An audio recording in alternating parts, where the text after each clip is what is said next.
Speaking of the DROID Turbo, this new product from Motorola and Verizon can really be seen as one of the most powerful smartphones ever made.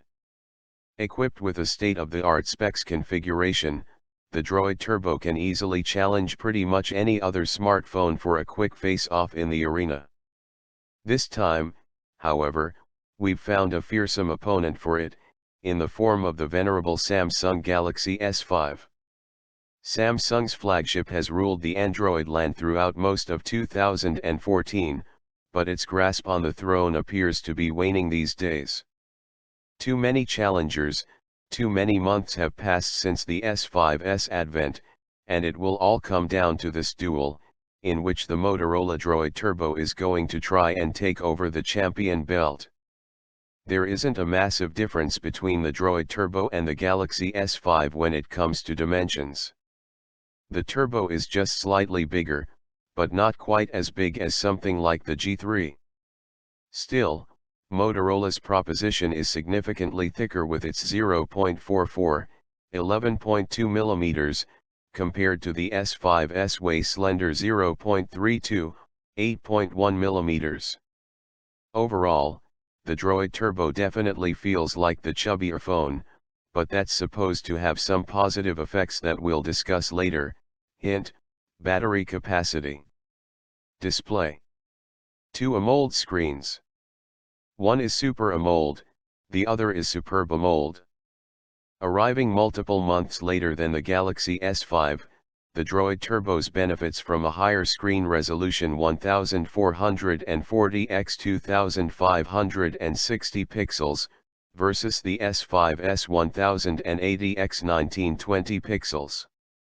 With the screen on the Turbo being just marginally bigger at 5.2 vs 5.1, it all means that Moto's handset will deliver a much higher pixel density, the astonishing 565 ppi vs the S5's 432 ppi.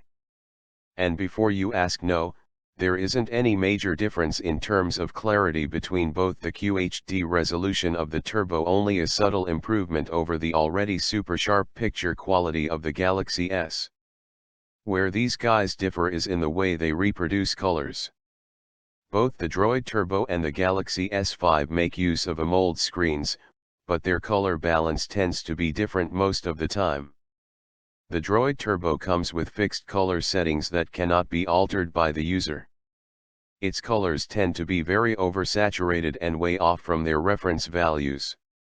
It's a vivid and eye-catchy screen, but one that will rarely display images the way the artist intended them to be seen, so to speak.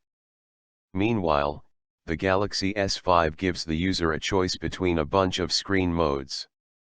Most of those deliver a striking, overly punchy image with inaccurate colors. There are some modes that try to tone things down to an extent, but nothing to really bring those AMOLED nuances to something that we could call natural, something like the Note 4's basic screen mode, for example, which does a good job of normalizing the colors, but is missing from the S5. Even though the Galaxy S5's display benefits from the added flexibility of the screen modes, we tend to prefer the DROID Turbo's AMOLED panel, because it maintains a more realistic color temperature of about 6600 K, compared to the GS5's predominantly cold, 8100 K in standard mode, and greenish appearance. Outdoor visibility, on the other hand, is excellent with the Samsung Galaxy S5. Samsung's phone is among the best offerings out there in this category.